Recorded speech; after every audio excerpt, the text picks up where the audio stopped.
சாபங்கள். இன்று நான் உனக்கு விதிக்கிற உன் தேவனாகிய கர்த்தருடைய எல்லா கற்பனைகளின்படியும் கட்டளைகளின்படியும் நடக்க கவனமாயிருக்கிறதற்கு அவர் சத்தத்திற்கு செவிகொடாதே போவாயாகில் இப்பொழுது சொல்லப்படும் சாபங்களெல்லாம் உன்மேல் வந்து உனக்கு பலிக்கும். நீ பட்டணத்திலும் சபிக்கப்பட்டிருப்பாய், வெளியிலும் சபிக்கப்பட்டிருப்பாய். உன் கூடையும் மாப்பிசைகிற உன் தொட்டியும் சபிக்கப்பட்டிருக்கும். உன் கற்பத்தின் கனியும் உன் நிலத்தின் கனியும் உன் மாடுகளின் பெருக்கமும் உன் ஆடுகளின் மந்தைகளும் சபிக்கப்பட்டிருக்கும். நீ வருகையிலும் சபிக்கப்பட்டிருப்பாய், நீ போகையிலும் சபிக்கப்பட்டிருப்பாய். என்னை விட்டு விலகி நீ செய்து வருகிற உன் துர்க்கிரிகைகளின் நிமித்தம் சீக்கிரத்தில் கெட்டுப்போய் அழிய மட்டும் நீ கையிட்டு செய்கிறதெல்லாவற்றிலும் கர்த்தர் உனக்கு சாபத்தையும் சஞ்சலத்தையும் கேட்டையும் வரப்பண்ணுவார். நீ சுதந்திரிக்கும் தேசத்தில் கர்த்தர் உன்னை நிர்மூலமாக்கு மட்டும் கொள்ளை நோய் உன்னை பிடித்துக் கொள்ள பண்ணுவார். கர்த்தர் உன்னை ஈழையினாலும் காய்ச்சலினாலும் உஷ்ணத்தினாலும் எரிபந்தத்தினாலும் வறட்சியினாலும் கருக்காயினாலும் விஷப்பனியினாலும் வாதிப்பார். நீ அழியும் மட்டும் இவைகள் உன்னை பின்தொடரும். உன் தலைக்கு மேலுள்ள வானம் வெண்கலமும் உனக்கு கீழுள்ள பூமி இரும்புமாயிருக்கும்.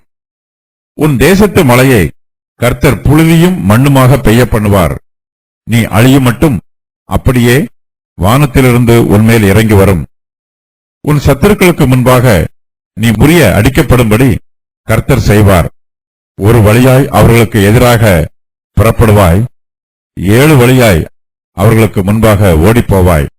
நீ பூமியிலுள்ள எல்லா ராஜ்யங்களிலும் சிதறண்டு போவாய். உன் பிணம் ஆகாயத்து பறவைகளுக்கும் பூமியின் மிருகங்களுக்கும் இரையாகும். அவைகளை விரட்டுவார் இல்லாதிருப்பார்கள். நீ குணமாகாதபடி கர்த்தர் உன்னை எகிப்தின் எரிபந்தமான பருக்களினாலும் மூல வியாதியினாலும் சொறியினாலும் சிறங்கினாலும் வாதிப்பார். கர்த்தர் உன்னை புத்தி மயக்கத்தினாலும் குருட்டாட்டத்தினாலும் மனத்திகைப்பினாலும் வாதிப்பார். குருடன் அந்தகாரத்திலே தடவி திரிகிறது போல நீ பட்ட பகலிலே தடவிக்கொண்டு திரிவாய்.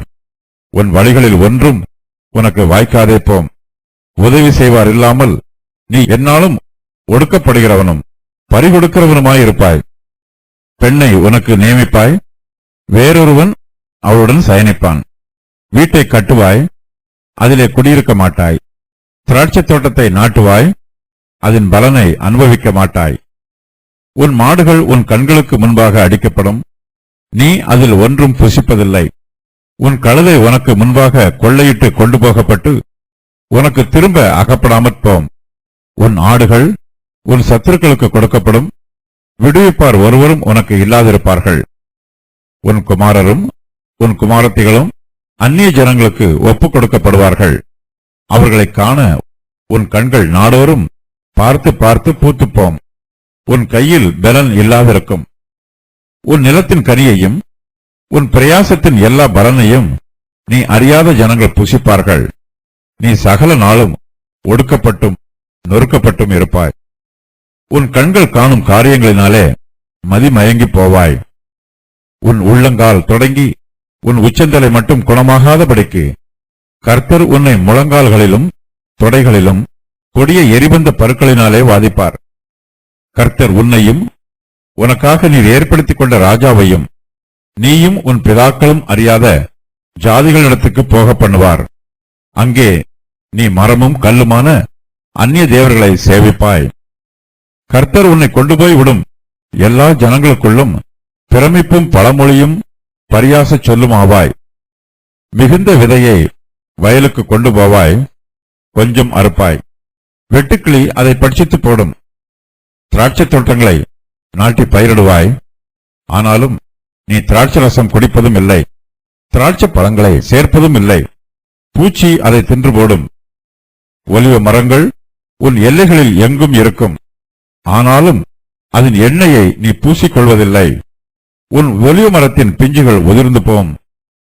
நீ குமாரரையும் குமாரத்திகளையும் பெறுவாய், ஆனாலும் அவர்கள் உன்னோட கூட இரார்கள். அவர்கள் சிறைப்பட்டு போவார்கள். உன் மரங்கள் எல்லாவற்றையும் உன் நிலத்தின் கனிகளையும் விட்டில் பட்சித்து போடும்.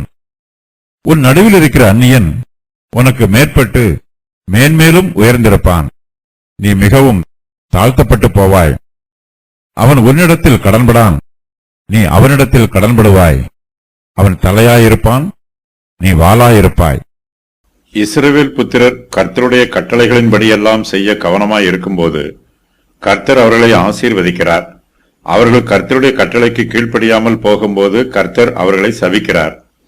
இன்று நான் உனக்கு விதிக்கிற உன் தேவனாகிய கர்த்தருடைய எல்லா கற்பனைகளின்படியும் கட்டளைகளின்படியும் நடக்க கவனமாய் இருக்கிறதற்கு அவர் சத்தத்திற்கு செவி கொடாதே போவாயாகில் இப்பொழுது சொல்லப்படும் சாபங்கள் எல்லாம் உன்மேல் வந்து உனக்கு பலிக்கும் என்று மோசே இஸ்ரவேல் புத்திரருக்கு சொல்லுகிறார். உபாகமம் 27:14 முதல் 26 வரை உள்ள வசனங்களில் 12 சாபங்கள் சொல்லப்பட்டிருக்கிறது. கர்த்தர் ஒருவரை ஆசீர்வதிக்க வேண்டுமானால் அதற்குரிய நிபந்தனைகளும் உபாகமம் 28:1 முதல் 14 வரை உள்ள வசனங்களில் சொல்லப்பட்டிருக்கிறது. ஆசீர்வாதங்களுக்கு நியமிக்கப்பட்டிருக்கும் நிபந்தனைகளுக்கு இஸ்ரவேல் புத்திரர் கீழ்ப்படிய வேண்டும். கீழ்ப்படியவில்லை என்றால் அவர்களுக்கு ஆசீர்வாதங்களுக்கு பதிலாக சாபமே வரும். இஸ்ரவேல் புத்திரர் கர்த்தருடைய கட்டளைகளுக்கு கீழ்ப்படியாமல் போகும்போது அவர்கள் ஆசீர்வதிக்கப்பட மாட்டார்கள் என்பது மாத்திரமல்ல, அவர்கள் சபிக்கப்படுவார்கள். ஆசீர்வாதம் குறைவுபடும் போது பாடுகளும் வேதனைகளும் அதிகரிக்கும். சாபம் வரும்போதோ அழிவும் நிர்மூலமும் சேர்ந்து வரும். நாம் கர்த்தருடைய வார்த்தைக்கு கீழ்ப்படியவில்லை என்றால் நம்மை நாமே சாபத்திற்கு உட்படுத்திக் கொள்வோம். கர்த்தருடைய ஆசீர்வாதம் நமக்கு வரும்போது நாம் சந்தோஷமாய் இருப்போம். கர்த்தர் சொன்ன சாபங்கள் நமக்கு வரும்போதோ நம்முடைய ஜீவியமே நமக்கு கசப்பாய் இருக்கும். மோசே இந்த வசன பகுதியில் கர்த்தருடைய கட்டளைகளுக்கு கீழ்ப்படியாத இஸ்ரவேல் புத்திரருக்கு வரும் சாபங்களை பற்றி சொல்லுகிறார். இந்த சாபங்கள் எதேச்சையாக வந்த சாபங்கள் அல்ல. இவை காரணம் இல்லாமலோ அல்லது காரணம் இருந்தாலும் ஏதோ ஒரு சாதாரணமான காரணத்தினாலோ வந்த சாபங்கள் அல்ல. இஸ்ரவேல் புத்திரரை சபிக்க வேண்டும் என்பது கர்த்தருடைய விருப்பமும் அல்ல. அவர்களை சபிக்க வேண்டும் என்று கர்த்தர் ஏற்ற வேளைகளையும் காலங்களையும் சூழ்நிலைகளையும் பார்த்து காத்து கொண்டிருக்கிறவரும் அல்ல. நாம் பாவம் செய்யும் போது நமக்கு நாமே சாபங்களை வரவழைத்துக் கொள்கிறோம். கர்த்தருடைய கட்டளைகளின்படி நடக்காமல் இருக்கும் போதும் அவருடைய சத்தத்திற்கு செவிகொடாமல் இருக்கும் போதும் நமக்கு சாபம் வருகிறது. இஸ்ரவேல் புத்திரருக்கு சாபம் வருவதற்கான 3 காரணங்களை மோசே இந்த வசன பகுதியில் சொல்லுகிறார். அவையாவன: கர்த்தரை அசட்டை பண்ணுவது, கர்த்தருடைய சத்தத்திற்கு செவி கொடாமல் போவது, கர்த்தருடைய கற்பனைகளுக்கு கீழ்ப்படியாமல் இருப்பது, கர்த்தரை விட்டு விலகி போவது. கர்த்தர் ஒருபோதும் நம்மை தம்மை விட்டு துரத்துகிறவர் அல்ல. நாம் கர்த்தரை விட்டு விலகி போகும்போது கர்த்தரும் நம்மை விட்டு விலகி போய் விடுகிறார். அவர் நம்மை விட்டு விலகும் போது அவர் வாக்கு பண்ணின ஆசீர்வாதங்களும் நம்மை விட்டு விலகி போய் விடுகிறது. மோசே இஸ்ரவேல் புத்திரருக்கு வரும் சாபங்களை பற்றி சொல்லும் போது, இப்பொழுது சொல்லப்படும் சாபங்கள் எல்லாம் உன்மேல் வந்து உனக்கு பலிக்கும் என்று சொல்லுகிறார். இந்த வாக்கியத்திற்கு சாபங்கள் உன்மேல் வந்து உன்னை ஆளுகை செய்யும் என்றும், சாபங்கள் உன்னை மூடும், இந்த சாபங்களிலிருந்து உன்னால் தப்பிக்க முடியாது என்றும் பொருள். நம்முடைய ஆவிக்குரிய ஜீவியத்தில் நாம் ஒருபோதும் கர்த்தரை விட்டு விலகி ஓடக்கூடாது. நாம் எப்போதுமே கர்த்தரை நோக்கியே ஓடி வர வேண்டும். நாம் பாவம் செய்து குற்ற உணர்வுகள் நம்மை வதைக்கும் போது தேவனுடைய நீதிக்கும் விலகி ஓடக்கூடாது. அவ்வாறு ஓடுவதற்கு பதிலாக கர்த்தருடைய கிருபையையும் இரக்கத்தையும் நாடி அவரிடத்தில் ஓடி வர வேண்டும். ராஜா கர்த்தர் மேல் நம்பிக்கையாய் இருக்கிறார். உன்னதமானவருடைய தயவினால் அசைக்கப்படாதிருப்பார். உமது கை உமது சத்துருக்கள் எல்லோரையும் எட்டி பிடிக்கும். உமது வலதுகரம் உம்மை பகைக்கிறவர்களை கண்டுபிடிக்கும். சங்கீதம் 21:7-8. சுத்தமுள்ளவர்களுக்கு சகலமும் சுத்தமாயிருக்கும். அசுத்தம் உள்ளவர்களுக்கும் அவிசுவாசம் உள்ளவர்களுக்கும் ஒன்றும் சுத்தமாயிராது. அவர்களுடைய புத்தியும் மனச்சாட்சியும் அசுத்தமாய் இருக்கும். தீத்து 1:15. மோசே இஸ்ரவேல் புத்திரருக்கு சொன்ன ஆசீர்வாதங்களுக்கு நேர் மாறாக இப்போது அவர்களுக்கு சாபங்களை சொல்லுகிறார். கர்த்தருடைய கற்பனைகளுக்கு கீழ்ப்படிந்தால் ஆசீர்வாதமும், கீழ்ப்படியவில்லை என்றால் சாபமும் வரும் என்பது இஸ்ரவேல் புத்திரருக்கு சொல்லப்படும் பொதுவான பிரமாணம். மோசே இந்த வசன பகுதியில் கர்த்தருடைய நியாய தீர்ப்புகளை ஒவ்வொன்றாக சொல்லுகிறார்.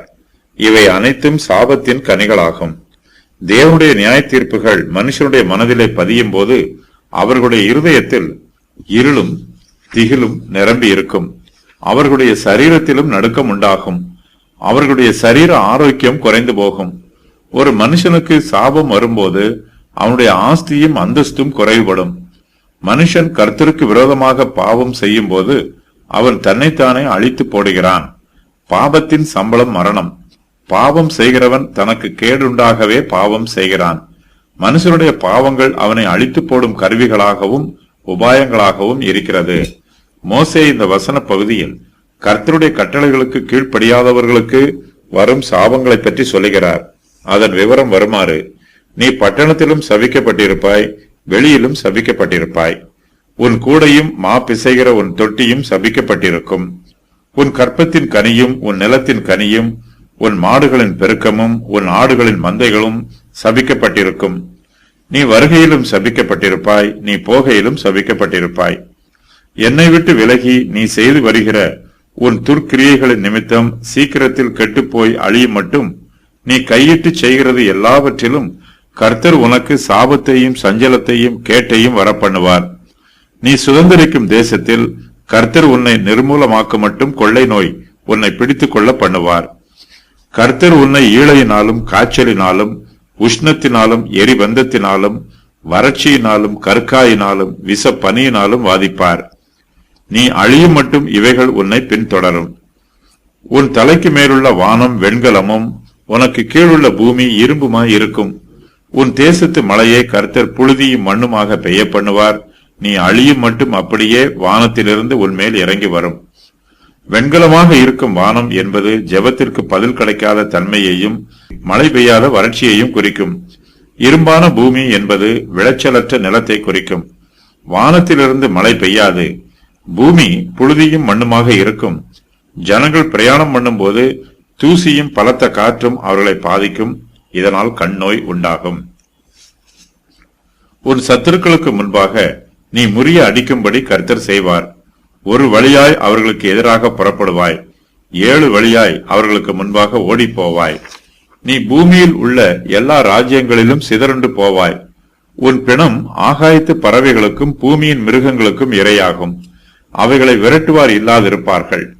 கிமு 722 வருஷத்தில் இஸ்ரவேலின் 10 கோத்திரத்தார் அசிரிய சிறையிருப்புக்கு போனார்கள். கிமு 602 வருஷத்தில் மீதமுள்ள 2 கோத்திரத்தார் பாபிலோனிய சிறையிருப்புக்கு போனார்கள். கிபி 70 வருஷத்திலிருந்து கிபி 135 வருஷம் வரையிலும் மீதமுள்ள யூதர்கள் ரோமாபுரியாரின் ஆட்சி காலத்தில் உலகம் எங்கும் சிதறி போனார்கள். உன் பிணம் ஆகாயத்து பறவைகளுக்கும் பூமியின் மிருகங்களுக்கும் இரையாகும் என்பது மோசே இஸ்ரவேல் புத்திரருக்கு சொல்லும் தீர்க்க தரிசன வாக்கியமாகும். இந்த தீர்க்க தரிசனம் இஸ்ரவேல் புத்திரருக்கு பல தடவைகள் நிறைவேறி இருக்கிறது. அவர்களுடைய கீழ்ப்படியாமையின் நிமித்தமாக இஸ்ரவேல் புத்திரருக்கு யுத்தம் உண்டாயிற்று. யுத்தத்தில் ஏராளமான இஸ்ரவேலர்கள் மரித்து போனார்கள். நீ குணமாகாதபடி கர்த்தர் உன்னை எகிப்தின் எரிபந்தமான பருக்களினாலும் மூல வியாதியினாலும் சொறியினாலும் சிறங்கினாலும் வாதிப்பார். கர்த்தர் உன்னை புத்தி மயக்கத்தினாலும் குருட்டாட்டத்தினாலும் மன திகைப்பினாலும் வாதிப்பார். குருடன் அந்தகாரத்திலே தடவி திரிகிறது போல நீ பட்ட பகலிலே தடவிக்கொண்டு திரிவாய். உன் வழிகளில் ஒன்றும் உனக்கு வாய்க்காதே போம். உதவி செய்வார் இல்லாமல் நீ எந்நாளும் ஒடுக்கப்படுகிறவனும் பறிகொடுக்கிறவனுமாய் இருப்பாய். பெண்ணை உனக்கு நியமிப்பாய், வேறொருவன் அவளுடன் சயனிப்பான். வீட்டை கட்டுவாய், அதிலே குடியிருக்க மாட்டாய். திராட்சை தோட்டத்தை நாட்டுவாய், அதன் பலனை அனுபவிக்க மாட்டாய். உன் மாடுகள் உன் கண்களுக்கு முன்பாக அடிக்கப்படும், நீ அதில் ஒன்றும் புசிப்பதில்லை. உன் கழுதை உனக்கு முன்பாக கொள்ளையிட்டு கொண்டு போகப்பட்டு உனக்கு திரும்ப அகப்படாமல் போகும்.